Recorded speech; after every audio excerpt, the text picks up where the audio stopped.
Esto es Red Más Noticias. Bienvenidos y entramos en materia. Una noche de fuertes e intensas lluvias bastó para borrar el trabajo que durante casi un mes se llevaba a cabo en el derrumbe del kilómetro 58 de la vía al llano. Sí, así es, Paula. El balance de las obras en el extremo Guayabetal-Bogotá quedó sepultado bajo 40.000 metros cúbicos de material. La reconstrucción de la vía vuelve a arrancar de ceros y todo parece indicar que el plazo fijado para la entrega de la carretera se extenderá por más tiempo. Tras casi un mes de arduos esfuerzos por despejar la vía al llano, un fuerte aguacero en la madrugada del martes hizo que los trabajos que hasta ahora se habían hecho para destaponar la vía quedaran prácticamente en ceros. La parte en que la tierra se ve gris en las imágenes corresponden a este nuevo deslizamiento. Estábamos aproximadamente a unos 20 metros de la apertura tanto el sentido Bogotá y Villavicencio. Esto en la práctica significa que el plazo de 90 días que había anunciado la ministra de Transporte, Ángela María Orozco, se vería afectado por este nuevo deslizamiento sobre la vía al llano. Cuando se vino la peña, eso parecía que el mundo iba a dar el bote. Los trabajos se llevan a cabo en dos frentes, por el lado Guayabetal-Villavicencio y en el otro extremo en la vía Guayabetal-Bogotá. En este último se había logrado un avance de cerca de 200 metros de evacuación de material. Me hizo una represa del Río Negro en 5 minutos a las 2:50 de la mañana. Desafortunadamente la capacidad hidráulica del Río Negro logró superar el dique. La remoción de este nuevo deslizamiento podría tomar aproximadamente un mes si cuentan con buenas condiciones climáticas. Según el alcalde de Guayabetal, en lo que respecta al gobierno, su respuesta inmediata se limita a unos subsidios monetarios para los 180 establecimientos comerciales afectados. Y como si esto fuera poco, durante 9 horas se afectó la operación aérea en el aeropuerto del Dorado de Bogotá por cuenta de un avión que antes de su despegue la noche anterior se le pincharon las llantas, quedando varado en medio de la pista. 30 vuelos fueron cancelados y más de 100 presentaron demoras. Sobre las 3:30 de la mañana de hoy fue retirado el avión XAESP-900 que tenía como destino México y que se varó al quedar prácticamente en los rines en las horas de mayor afluencia de vuelos nacionales e internacionales. En esas horas la capacidad del aeropuerto está en 74, 40 salidas y 34 llegadas. A las autoridades les tomó 9 horas remover la aeronave de la pista, al parecer por la complejidad del incidente. El tren está ubicado debajo del ala del avión. Si esa estructura llega a colapsar, dentro del ala está el combustible. Hubiéramos podido tener un derrame de combustible muy grande, teníamos peligro de explosión. ¿Pero tiene el Dorado los recursos técnicos para atender esta situación? Sí los tenemos y se atendió la situación desde que se tuvo conocimiento. La demora es por la complejidad de lo que sucedió. Mientras tanto, miles de viajeros se vieron afectados, como esta pareja quienes dicen estar perdiendo sus vacaciones. Llevamos 2 años planeando las vacaciones, ahorrando. Hoy supuestamente estaríamos saliendo de Francia y viajaríamos a Roma. Por su parte, este hombre, quien viajaba ayer a las 8 de la noche, tuvo que esperar varias horas antes de que le cancelaran su vuelo, sin importar según él su condición médica, pues es paciente recién trasplantado de hígado. Más o menos a las 11 nos dijeron que el vuelo quedaba totalmente cancelado. Nos dijeron que no había ninguna solución, ni que nos daban hotel, o sea que no respondieron por nada. Hasta ahora las causas del accidente son motivo de investigación. Sin embargo, la Aerocivil advierte que tanto la pista como los recursos técnicos son óptimos para sostener las operaciones diarias del terminal aéreo. Bueno, ya lo escucharon ustedes, 9 horas se tardó remover el avión varado ahí en la pista. Yo de eso claramente no sé, pero pues eso suena como a demasiado tiempo. Bloqueados por tierra, bloqueados por aire. Preocupa mucho, Mauricio, la situación de la vía al llano por las afectaciones económicas y sociales que sabemos que trae cada día, cada segundo de retraso en la solución para este corredor vial. Dicen los expertos que ahora lo que toca es esperar a que la montaña se estabilice. Eso va a ser quién sabe cuándo, yo creo que no lo sabe nadie, no lo puede predecir nadie. Y de otro lado, pues bueno, lecciones aprendidas o por aprender con este tema de la pista del Dorado y el avión varado. Paula, 2 bloqueos de infraestructura y de transporte de naturaleza muy distinta, ¿no? Lo que sucedió en el aeropuerto El Dorado, pues sí, los informes de Aerocivil, los comunicados de prensa y las distintas declaraciones que dieron hoy los funcionarios de Aerocivil, pues dicen que era muy delicado mover el avión porque podía generar incluso un reguero de combustible y eso podría haber sido fatal, y etcétera, etcétera. Pero lo cierto es que el primer comunicado que saca la Aeronáutica Civil, acuérdense que esto sucedió a las 6 de la tarde del día martes y terminó resolviéndose a las 3 de la mañana del día miércoles, más de 8 horas de bloqueo de una de las 2 pistas del Dorado. De ese comunicado y esas declaraciones iniciales decían: Se ha estallado una llanta, puede ser que sean las dos de un lado, estos aviones tienen en las alas dos, bajo cada una de las alas un juego de dos llantas, se han estallado una llanta o un juego de llantas y está siendo movilizado o va a ser movilizado con equipo especial. Pues yo también, como Paula, digo, pues yo no sé mucho de esas cosas, pero yo creo que un equipo especial que se demora 9 horas moviendo un avión ejecutivo. Sí, los aviones ejecutivos no pesan 3 libras, son pesados, son importantes, son de cierto calado, caben 10 pasajeros, 8 pasajeros más los tripulantes, etcétera, etcétera. Pero de cualquier manera, creo que el equipo, a pesar de ser especial, no es el más idóneo. Un aeropuerto de este nivel, uno de los aeropuertos más importantes de América Latina, con ese nivel de tráfico que ustedes veían que nos estaba dando ahí el experto, no se puede dar el lujo que si a un avión se le estallan unas llantas se demora 9 horas bloqueada una pista. Creo yo que efectivamente deben estar en este momento viendo a ver de dónde sacan la facturación pues para comprar el equipo especial y ahora sí acorde a las necesidades. Más importante o más interesante lo que está sucediendo, igualmente relevante, pero más interesante lo que está sucediendo con la vía al llano. Este nuevo derrumbe, para que ustedes se hagan una idea, asciende a 12.000 metros cúbicos de tierra y de distintos tipos de obstáculos, de desechos que vienen de la montaña. Esos 12.000 se comparan con 200.000 que fue el derrumbe original, es decir, no estamos hablando de que se vino otra vez de la misma magnitud de un derrumbe, pero son suficientes esos 12.000 para retrasar las obras. La ministra de Transporte había dicho originalmente que se tardaban 90 días, que se daba un plazo de 3 meses para reactivar definitivamente, hacer las obras y reactivar la vía, pero tengan presente que cuando la ministra dijo eso, aclaró de manera muy certera y muy fehaciente, estamos sujetos a lo que suceda con el clima y puede ser un poco menos si el clima es benigno o ese plazo que estoy dando de 90 días si es que no nos ayuda. Esperemos que ese margencito que se dio vaya a ser certero. Y un último punto. En todos estos días, el vicepresidente de la ANI, de la Agencia Nacional de Infraestructura, ha lanzado una idea y es que están evaluando la posibilidad de resolver este problema del kilómetro 58 con un viaducto que pase por el otro lado, un viaducto que tendría casi 700 metros, que sería pagado por el gobierno, no por el concesionario, porque así son las reglas del juego. Están evaluando cuánto cuesta y esa sería definitivamente la solución de fondo de este punto que es tan crítico y tan complicado desde el punto de vista de los deslizamientos. Vamos a ver cuánto vale, si hay la plata y si esa es la solución definitiva a este problema. La siguiente noticia nos tiene profundamente asombrados. Un pequeño de 7 años en Medellín fue presuntamente abusado en una cancha de fútbol por un grupo de otros niños. La investigación está al más alto nivel. Caía la tarde y, como es habitual en un niño de 7 años, era la hora de jugar. El menor se dirigió a su madre para pedirle que lo dejara ir a la cancha de su barrio a cumplir su cita con la diversión. Ilusionado, llegó hasta este lugar donde otros 7 niños se dispusieron a escuchar su petición, que lo dejaran jugar con ellos, pero antes había una aberrante condición. 6 niños que le pusieron la condición de que si él no jugaba, que no jugaban con él, se lo tenían que hacer sexo oral a todos 6. Confesó todo al psicólogo, le dijo todo lo que estaba pasando, que lo que le habían hecho, contó nombres, contó cómo lo habían cogido parte por parte. Pasaron las horas y el niño regresó a su casa con una imperceptible angustia. Su mamá no se percató de nada que alterara su intuición, porque ante sus ojos jugar con los niños es un acto tan puro que jamás le habría despertado una sospecha tan aterradora.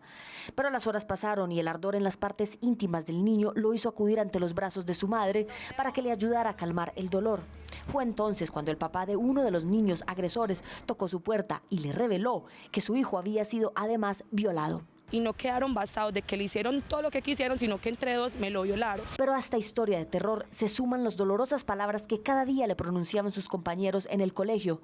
No había día en que el menor no llegara a casa aturdido de todas las agresiones que recibía en sus oídos. Me le dicen marrano, me le dicen bodoque, asqueroso. No, son miles de bullying que me le hacen tanto en como colegio como los niños que abusaron de él. Todo me lo dañaron por completo, todo. Toda la vida se lo arruinaron, me toca sacarlo del colegio, me toca irme de mi casa, todo, he recibido amenazas, de todo. El menor fue atendido en el hospital Pablo Tobón Uribe, donde le dictaminaron en su historia clínica que se trataría de un presunto abuso sexual. El ICBF atendió el caso y ordenó que se le restituyeran sus derechos. En este momento pues se está haciendo tanto apoyo psicosocial al niño que hoy se encuentra en hogar de paso para protección como a su familia.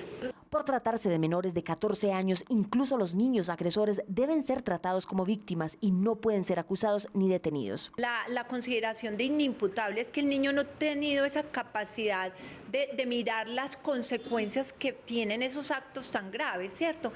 Entonces, lo que se debe hacer es verificar los derechos de estos otros niños que estuvieron inmersos en estas conductas. Ahora la familia debió huir del barrio porque ya recibieron amenazas por parte de un tío de los niños agresores. Sin embargo, no se arrepienten de haber denunciado para que se prendan las alarmas sobre este flagelo que en las estadísticas de bienestar familiar ya se registran 223 procesos administrativos de restitución de derechos por abuso sexual en Antioquia y en todo el país, alrededor de 5.200 casos en lo que va del año. Este caso, la verdad, tiene hasta ahora pues todo por esclarecer, las investigaciones avanzan, está la denuncia de la madre de este niño, están las autoridades actuando, no se trata en este momento de ponernos a señalar culpables o no, pero sí debe servir este caso, Mauricio, quizá para reflexionar un poco, traer a la mesa y empezar a hablar de frente de qué podría estar pasando con los niños, ¿no? ¿Qué podría estar pasando con nuestros niños? Giovanni tenía en su programa El Punto la voz de Red Papás, que digamos que es una de esas entidades bien autorizadas para hablar acerca de lo que puede estar pasando con los adolescentes, con los niños, las relaciones padres e hijos, y allí corríjame usted porque la palabra exacta no la tengo, decía su invitada que los niños podrían estar, o mejor, podríamos estar ante una generación que se está sexualizando prontamente. Tal cual, eso lo dijo Carolina Piñeros, que fue nuestra invitada en Al Punto. La sociedad colombiana se está sexualizando muy rápido, sobre todo sin un acompañamiento ni de padres ni de instituciones. Los niños tienen acceso a pornografía, a fotografías, a música, letra de canciones, novelas que tienen exceso de contenido sexual sin una guía de padres y también de instituciones que causan un gran problema porque lo están viendo como algo común y normal. Y es que ese es un diagnóstico, Mauricio, que tiene todo el sentido. Desde la música que escuchamos hasta los programas de televisión que vemos, tienen alto contenido sexual. Vea, Paula, conversando hoy en la tarde con algunos expertos a partir de este episodio, pues que faltará que se acabe de aclarar judicialmente, pero que por el momento suena absolutamente aterrador, coinciden en que el desarrollo de los impulsos y los deseos sexuales de la persona, que pueden variar de una persona a otra, se dan, arrancan con la preadolescencia, arrancan por ahí a los 11, 12 años más o menos, que haya niños de 9, de 8, de 7, incluso de 10 años que estén dedicados a actividades sexuales, claramente no es resultado de su desarrollo normal desde el punto de vista hormonal, sino de cosas que han visto alrededor o han sido a su vez abusados sexualmente por parte de algunos miembros de la familia. Eso tiende a coincidir con algunos de los diagnósticos que se han dado. De cualquier manera, despertar tan temprano, en muchos casos forzado y en muchos casos violento de la sexualidad en los niños, termina siendo absolutamente fatal, no solamente porque no tiene el acompañamiento, como decía la señora Piñeres, de Red Papás, sino además de eso porque cuando han sido previamente abusados, establecen un vínculo entre sexualidad y violencia que a su vez reproducen. Es decir, cuando uno se encuentra o de 13 o de 12 o después de 18 o de 30 y pico personas que empiezan a encontrar que solo tienen placer sexual cuando profesan la violencia, cuando hacen actos violentos, muy probablemente hayan en sus inicios de su sexualidad vinculado actos violentos que les han hecho a ellos junto con la sexualidad, y eso por supuesto es totalmente fatal. No sabemos si ese fue el caso aquí, sí o no, pero ha abierto una pregunta central, y es ¿desde qué edad es imputable un muchacho? La legislación colombiana, y lo decía nuestra entrevistada, establece que desde los 14 años hay imputabilidad, es decir, se puede considerar que un muchacho es responsable de los actos que hace desde el punto de vista judicial. No solamente por lo que ella decía, que antes de los 14 se supone que no se sabe muy bien qué es lo que hace, sino además de eso, porque hay algo central en la rehabilitación, sobre todo cuando estamos hablando de estos casos que tienen un componente psicológico tan fuerte. Mientras más joven, niño sea la persona, más maleable es su cerebro y más rápidamente y efectivamente se puede rehabilitar. Ya cuando avanza en su edad, más difícil es que el cerebro haya tenido, sobre todo ese desarrollo de la racionalidad en el individuo, tenga la maleabilidad para ser verdaderamente rehabilitable. Por lo tanto, esa edad de 14 años, caprichosa, pues porque hay que ponerla en algún lado, como que trata de marcar también ese límite entre rehabilitación y posteriormente castigo. De cualquier manera, si nosotros no reaccionamos como sociedad, estamos fregados. Y un último puntico muy breve. Hay gente que dice, hombre, esta señora ¿para qué sale a los medios? Se hacen escándalo y qué sé yo. También lo decía la señora de Red Papás. Decía, nosotros en los medios tenemos un rol de responsabilidad para que haya un control social para que estas cosas no sucedan. Si este niño no habla con su mamá, si la mamá no le para bolas y si la mamá no reacciona, este niño se podría haber quedado totalmente traumatizado de por vida, cargando encima un trauma y sin haber podido tener la oportunidad de una rehabilitación. Hay herramientas, existen en Red Papás, la página www.redpapasconz.org. Hay un vínculo donde las personas que sospechen que algún niño está siendo víctima de abuso puede poner su caso. De ahí, Red Papás envía eso a la policía y hacer una primera investigación del caso. Todos nos tenemos que poner la mano en el corazón y colaborar para que estas cosas no sigan pasando. Nuestra pregunta del día, ¿usted cree que el Estado ha sido diligente en la protección de los derechos de nuestros niños, de los niños? Más adelante vamos a compartir sus comentarios, los invitamos a responder en nuestras cuentas Twitter y Facebook, @RedMásNoticias. En otras noticias, hay luto en la Policía Nacional. Un intendente fue asesinado tras requerir al conductor de una camioneta robada. El distrito ofrece una recompensa de 20 millones de pesos por los responsables. En una cámara de seguridad se observa cuando el intendente Eber Giovanni Patiño, de 41 años, es impactado por los ocupantes de una camioneta Toyota Prado recién robada. El hecho ocurrió a las 9:30 de la noche en la esquina de la calle 80 con carrera 56, barrio Jorge Eliezer Gaitán. En el momento en que nuestros policías realizaban un registro o pretendían realizar un registro a un vehículo que transitaba allí por estas calles, estos delincuentes, inclusive sin bajar los vidrios del automotor, disparan, impactando desafortunadamente en el cuello a nuestro policía que posteriormente fallece. Su compañero trata de auxiliarlo y al sitio llegan varias motos de la policía. Patiño fue conducido al Hospital San José Infantil, donde finalmente falleció. Tanto la SIJIN como la Fiscalía han activado todos los procesos de investigación. La alcaldía anunció acciones para capturar a los autores del crimen. Nosotros estamos ofreciendo 20 millones de pesos de recompensa a las personas que nos den información que lleven a la captura de los responsables del asesinato de nuestro policía. El intendente Patiño completaba 21 años en la institución y le faltaban 2 meses para pensionarse. Estaba casado y tenía un hijo de 11 años. En las últimas horas la SIJIN capturó a alias Toño, sindicado de haber participado en la muerte del intendente Eric Cruz el pasado 2 de julio y del robo de la joyería Continental. ¿Ustedes recuerdan el caso de los rompevidrios? Bueno, les tenemos noticias. La policía capturó a alias El Visco, uno de los jefes de los llamados rompevidrios del norte de Bogotá. El hombre era el terror de los conductores que se detenían en los semáforos de la avenida 19 con calles 127 y 134. Ojo a esto, atacaba principalmente a mujeres que llevaban niños. Su captura se dio tras la denuncia de una ciudadana a la que El Visco amenazó con asesinarle a su hijo si no le entregaba el celular. Al menos 10 personas habían sido atacadas bajo esta misma modalidad. Las autoridades han capturado a 21 rompevidrios. En los últimos días avanzan las investigaciones y bien por la policía que empieza a arrojar resultados.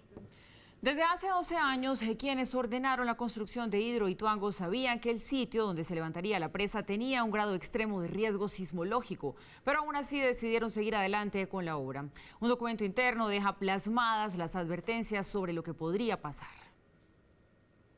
Este es el documento del estudio de impacto ambiental de la línea base del proyecto y tiene plasmados los logos de la hidroeléctrica Pescadero Ituango y del Consorcio Integral, la firma diseñadora de la obra. En 3.233 páginas se hace un riguroso análisis de la geología donde se construiría la presa, la fisiografía, el paisaje, la hidrología y un aspecto sobre el que poco se ha hablado, la sismología. El documento deja perfectamente claro que en la zona donde se construiría Hidroituango hay una alta presencia y confluencia de fallas geológicas.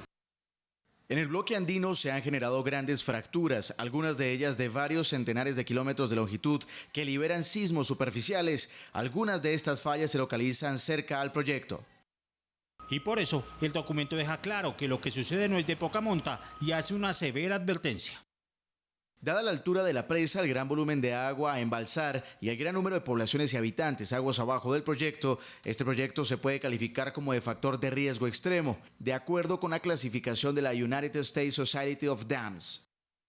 La entidad a la que se refiere el análisis tiene 90 años de antigüedad y es considerada toda una autoridad de referencia en el tema de construcción de presas y diques. Sus estándares fueron tenidos en cuenta para la advertencia sobre el riesgo de construir Hidroituango y el análisis es tan claro que el propio documento asegura que los dueños del proyecto deben asumir las consecuencias de su decisión. No obstante, el nivel de riesgo a aceptar es una decisión del propietario y por lo tanto esta decisión deberá ser tomada por la hidroeléctrica. Los constructores elevaron la presa pese a la grave advertencia de riesgo de sismo, pero como si fuera poco, según la Contraloría, no tenían nada previsto en caso de un movimiento telúrico. Así se desprende de un documento de auditoría de agosto de 2018 que dejó al descubierto las graves falencias de prevención en temas sísmicos. Escenario sísmico. No se presenta desarrollado este escenario de tal forma que se tenga una idea de la amenaza sísmica a la cual está sometido el proyecto, relacionada con la existencia y actividad de las múltiples fallas geológicas registradas en la línea base. Y lo que es más grave, la Contraloría asegura que Hidroituango no sabría qué hacer para atender una eventual tragedia provocada por un sismo. Tampoco se observa que se relacionen las posibles implicaciones frente a la ocurrencia de un sismo de consideración y que afecte las actividades y obras durante la construcción y durante las etapas de mantenimiento y operación del proyecto. Red Más Noticias contactó a los responsables de la construcción de Hidroituango en su sede en Medellín para que explicaran su posición sobre el polémico documento que data del año 2007. Sin embargo, aseguraron que por ahora no se pronunciarán al respecto. Este sábado 20 de julio, que les recuerdo es festivo, empieza la nueva legislatura en el Congreso. Ya hay consenso entre el gobierno y la Fiscalía para sacar adelante el proyecto anticorrupción, pero la oposición ya le dijo al gobierno que no lo va a acompañar en la iniciativa de la doble instancia. Este sábado 20 de julio será instalado el segundo periodo legislativo y uno de los proyectos bandera que estará con carácter de urgencia es el de anticorrupción. Va a ser presentado por la Fiscalía, por el Gobierno Nacional y por los partidos políticos, tanto los de gobierno, los independientes y los de oposición. Eso quiere decir que garantizaría el trámite. En el proyecto no habrá ningún tipo de beneficios para corruptos. En ese proyecto no hay ninguna excepción y por lo tanto no se tiene por qué considerar ninguna excepción. La oposición fue citada al Ministerio del Interior para hablar de la agenda legislativa, pero la mayoría de los partidos solo enviaron a sus asesores y tan solo estuvo de peso Angélica Lozano, quien llevó un contundente mensaje de no respaldar el proyecto de doble instancia que presentará el Centro Democrático y tiene el aval de Duque. Ninguna persecución política ha tenido Andrés Felipe Arias. ¿Quién acusó a Andrés Felipe Arias? La fiscal Vivian Morales, hoy embajadora del gobierno Duque en París. ¿Qué procurador inhabilitó por 16 años a Andrés Felipe Arias? El entonces procurador Alejandro Ordóñez, hoy embajador ante la OEA del gobierno Duque. ¿Cuál persecución? Los mismos que hoy son gobierno actuando en derecho y en justicia los sancionaron, de modo que no le hacemos el juego a ese doble discurso y a esa hipocresía del gobierno nacional de promover leyes con nombre propio para la impunidad. La ministra del Interior dejó claro que las necesarias reformas a la política y la justicia no serán radicadas por el momento porque no hay consenso político. Lo cierto es que será un periodo legislativo muy complicado para el presidente Duque en medio de elecciones regionales y porque la presidencia del Senado estará en el Partido Liberal y la comandancia de la Cámara estará en manos de Cambio Radical, partidos declarados en independencia. Y ahora hablemos de aumentos. En 1.409.000 pesos aumentó el salario de los congresistas para 2019. Con este aumento, los parlamentarios deben ganar mensualmente 32.741.000 pesos. La medida empieza a regir desde el 1 de enero de 2019, por lo que el pago será retroactivo. ¿Qué hacemos? El índice de confianza del consumidor llegó en junio a su tercer mes en terreno negativo, según Fedesarrollo. El índice que mide el Centro de Estudios indica que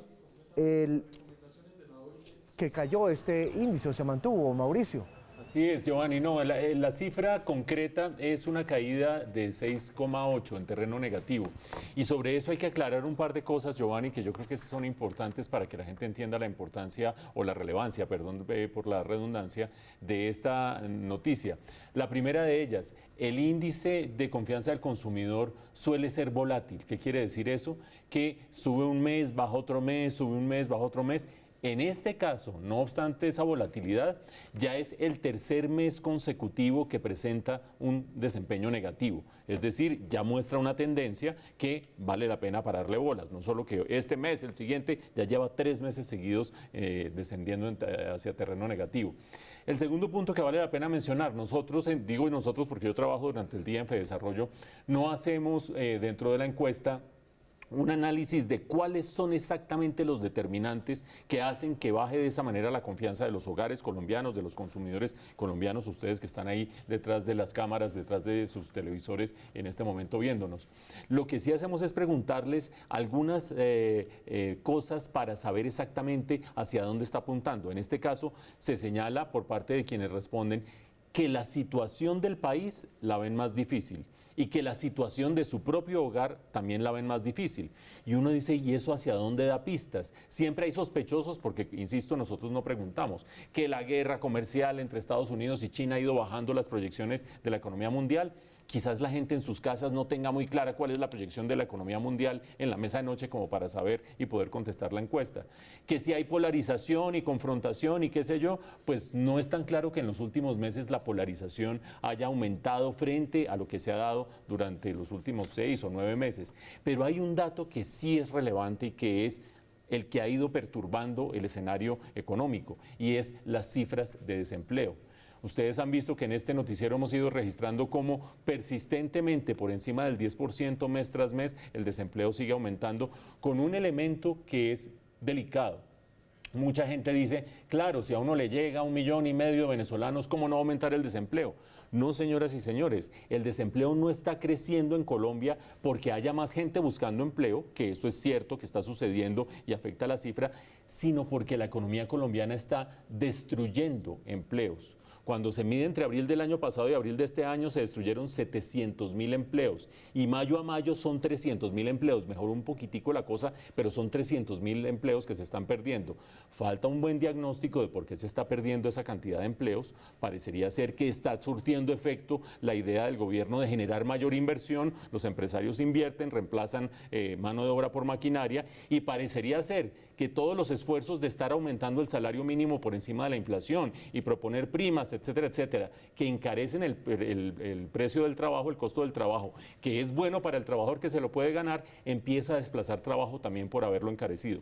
Parece ser esa la causa. De cualquier manera, esa variable del desempleo puede ser la gran responsable de que tengamos estos resultados en la confianza de los hogares. Y uno mira el sueldo de los congresistas que aumenta y otra vez. Ese sí no es volátil, Giovanni. Ese sí va para arriba. Ese no es volátil. Ese sí sube. La tasa representativa del mercado para mañana es de 3.189 pesos con 21 centavos. La libra café colombiano cerró en Nueva York a $1 con 7 centavos. El petróleo de referencia Brent se negoció en promedio a $63 con 62 centavos el barril. El índice de capitalización de la Bolsa de Valores de Colombia descendió 0,76% a 1.607 unidades. Las cifras son los $500 millones que tiene Ecopetrol para invertir en programas pilotos de fracking en 3 años.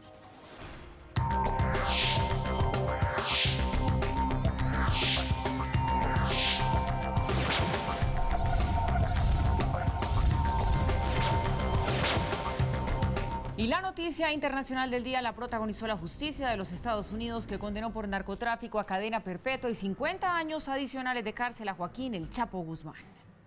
El Chapo Guzmán pasará el resto de sus días tras las rejas. Un tribunal de Nueva York lo condenó hoy a cadena perpetua y le dictó 30 años más de cárcel por violencia con armas de fuego y otros 20 por lavado de dinero. Sin muestras de remordimiento, Guzmán Loera habló por primera vez en todo el proceso y acusó al juez Brian Cogan de haberle negado un juicio justo. Este caso fue simplemente una inquisición. Estados Unidos acusó a Guzmán de traficar o intentar traficar 1.213 toneladas de drogas a ese país a lo largo de un cuarto del siglo, así como más de 1 tonelada de base de cocaína, 222 kilos de heroína, casi 50 toneladas de marihuana y cantidades de metanfetaminas. Guzmán Loera pasará el resto de sus días en la penitenciaría de máxima seguridad administrativa, ubicada en Florence, Colorado. Engines on. 3, 2, 1, lines to the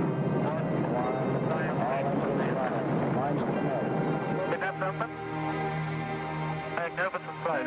I'm talking to you by telephone. y seguimos volando, recordando eso que pasó hace 50 años. Hoy, hace 50 años, el Apolo 11 ya estaba camino a la Luna. Había recorrido 237.000 kilómetros y desde el espacio los astronautas iniciaron la primera histórica transmisión de televisión. Pero, ¿cómo fue la preparación de los primeros hombres en la Luna? 10, 9, 8, ignition sequence start. El puesto de mando de control en Houston trabajaba sin parar en lo que fue quizás la misión más importante de la NASA.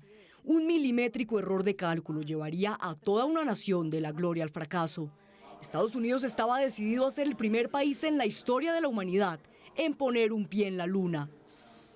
Toda una nación, todo un planeta expectante de la gran hazaña. El lanzamiento de Apolo 11 había sido un éxito, una primera gran noticia para la NASA. Neil Armstrong, Edwin Aldrin y Michael Collins se dirigían a la Luna según lo planeado. En sus manos y en la de los cientos de ingenieros aeroespaciales estaba el éxito o fracaso de la misión.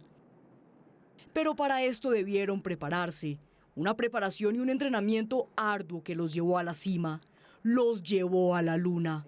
Los astronautas repasaron y ensayaron la misión durante 12 y 14 horas diarias. Armstrong, comandante de la misión, junto con Aldrin, quien se convertiría en el segundo hombre en pisar la Luna, ensayaron miles de veces el descenso controlado a la Luna, mientras que Collins, quien no pisó el satélite, voló una y otra vez un avión a retropropulsión T-38. Los protagonistas fueron sometidos a cuarentena, una medida impuesta por los médicos del proyecto para evitar cualquier contaminación con bacterias. Y es que las medidas eran tan extremas que el 6 de junio, poco más de un mes antes de la gran hazaña, los astronautas se presentaron a una rueda de prensa frente a los periodistas, quienes habían sido puestos en una jaula plástica para evitar el contacto. El día D estaba cerca y el 4 de julio de 1969, a las 6:50 de la mañana, Neil Armstrong, Edwin Aldrin y Michael Collins vistieron sus trajes espaciales y subieron al Apolo 11 para ensayar la misión por última vez. 10, 9, 8, ignition sequence start, engines on. El reloj marcó 0 segundos y el cohete, impulsado por el Saturno V, despegó con rumbo a la Luna. Un día como hoy, pero hace 50 años, a las 4:31 de la tarde hora Houston, los astronautas iniciaron la primera transmisión televisiva a color desde el espacio, en la que mostraron la Tierra a 237.000 kilómetros de distancia que habían recorrido en menos de 36 horas de vuelo. Mañana esperen nuestro especial de la llegada del hombre a la Luna, un recorrido por el interior del Apolo 11.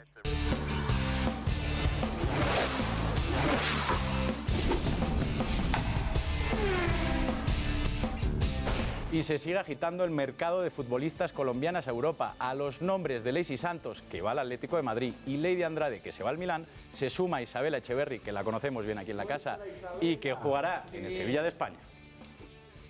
Con acento colombiano. Con esa frase fue recibida Isabela Echeverri en el Sevilla para la temporada 2019-2020.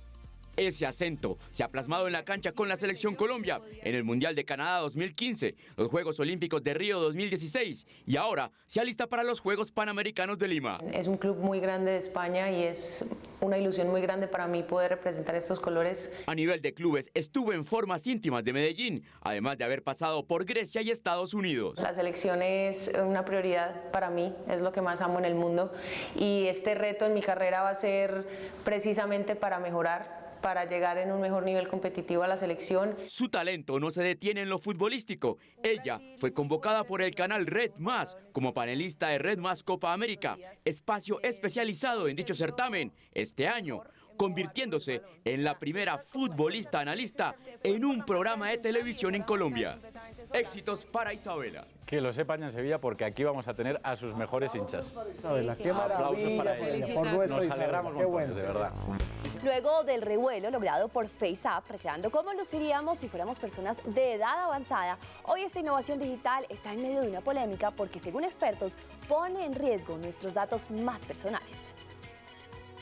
FaceApp es una aplicación de origen ruso que básicamente se hizo viral últimamente en redes sociales porque permite, por inteligencia artificial, cambiar la apariencia de las personas. Un gadget digital en apariencia inofensivo hoy es asemejado a tecnología de inteligencia al mejor estilo Hollywood. Pero, ¿será para tanto?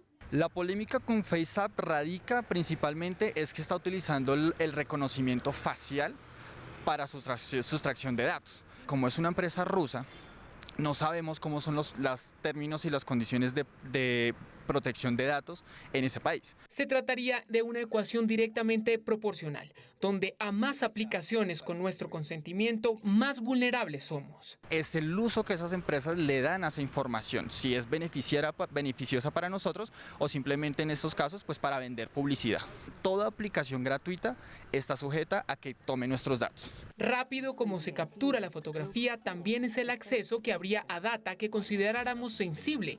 Reto para los gobiernos del mundo. Ese tipo de tecnología que está utilizando FaceApp, que es reconocimiento facial, la está utilizando la policía en Rusia para crear gafas de realidad virtual con reconocimiento facial para que los agentes de policía puedan identificar si hay delincuentes o no caminando en las calles. Cuando la tecnología avanza más rápido que las legislaciones, es un desafío internacional. Y hoy más que nunca nuestros rostros son data de gran utilidad.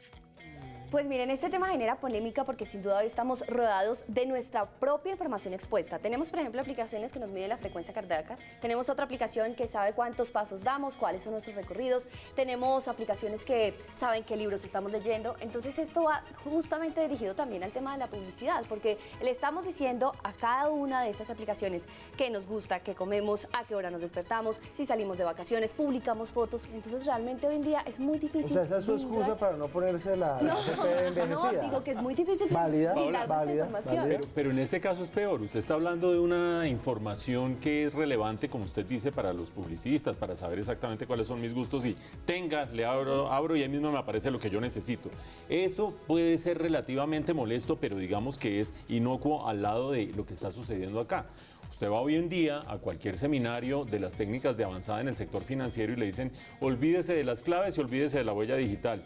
Ya prontico lo vamos a usted habilitar todas sus cuentas y todos sus trámites financieros con reconocimiento facial. Sí. Y uno feliz con el cuento hasta que aparece la historia de que los rusos se están agarrando con estas aplicaciones súper ingeniosas y muy divertidas, hay que decirlo, adictivas prácticamente. Todos los miembros de la familia, todos los miembros del noticiero, todos los miembros de la barra de amigos terminan haciéndose la prueba y le recogen la información de su cara y le recogen la información de sus contenidos multimedia.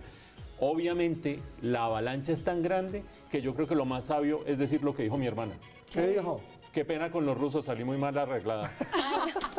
Carlos, ¿usted lo hizo? ¿Le gustó cómo se ve, viejito? Sí, lo que pasa es que yo soy tan feo que al final pues, tampoco resolve mucho. Ay, aquí no hay quienes piensan que usted es feo, señor. No, qué pena con los rusos también. Aquí no piensan eso. No, mejor dejemos los gustos personales. Yo le tengo chisme de Carlos, pero toca después de que ¿Toca después? ¿Pero después de la foto fue? Sí, ¿Cuando viejito? Sí. Bueno, pues nosotros justamente vamos a hablar de otra marca. Es que Xiaomi, una de las nuevas marcas líderes en tecnología, en alianza con Claro, lanza su nuevo celular, el Redmi Note 7, un smartphone de altísima calidad a un precio de gama media. El nuevo smartphone de Xiaomi, el Redmi Note 7, es inmersivo y agradable a la vista, cuenta con 48 megapíxeles, tiene una resolución de 2340 por 1080, superando la mayoría de televisores de alta definición.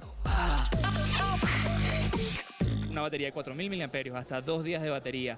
Tiene una pantalla grande de 6.3 pulgadas. Además de esto, trae un procesador increíble que es un Qualcomm Snapdragon 660 con motor de inteligencia artificial. Este celular es 4 veces más resistente que otros productos del mercado del mismo precio. Esta alianza de Claro con Xiaomi genera beneficios a sus usuarios, como otorgar una garantía de 18 meses del producto. Ampliar la gama de smartphones en Claro. Claro es líder de ventas de equipo en Colombia, número 1 hace mucho tiempo y queremos sostener ese liderazgo por mucho más tiempo. Con el nuevo Redmi Note 7, ustedes pueden tener a su alcance un producto de alta tecnología a un precio totalmente asequible. Volvamos con sus opiniones. ¿Usted cree que el Estado ha sido diligente en la protección de los derechos de los niños? Respuestas claras, corticas de nuestros televidentes. Eibar considera no ha sido diligente, 25% de la niñez está mal alimentada. Henry Gustavo Núñez nos dice para nada, negligencia e indiferencia total. Y Ridka Osorio dice no está en sus prioridades. Eso es lo que opinan nuestros televidentes de ese tema del día de hoy, lo que está pasando con nuestros niños. De bonus track, Paula. Bueno, sí, no lo tiene usted, ¿no? El bonus track. Sí, le tengo 3. Ah, 3. Bien. Bonus tracks. Son corticos. Sí. El primero es que el alcalde de Guayabetal va a hacer una rueda de prensa con la Contraloría y parece que va a hablar de un estudio que advertía de una falla geológica en la zona en la que se está cayendo la carretera y parece que no lo tuvieron en cuenta. ¿Y quién va a hablar del estudio? ¿La Contraloría o el alcalde? La Contraloría y el alcalde. Parece que es conjunto. Tengo otro chismecito y es que todo parece indicar que el ñoño Elías no va a ir mañana a la comisión de acusaciones porque la defensa de Santos logró recusar y lo bloqueó. Okay. Y el tercero, Paula, en su ausencia cambiaron los papeles y ahora adivine quién va a subir la cadera.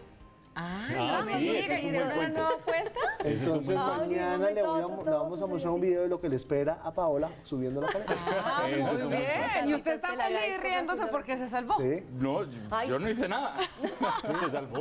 Se salvó. Bueno, vamos a ir desarrollando esta nueva apuesta y les vamos a contar a ver qué pasa con Paola y el ascenso que tiene que hacer. Llegamos al final de esta emisión. Gracias por su compañía. Sigan con nosotros que ya viene Zona Franca. Buenas noches.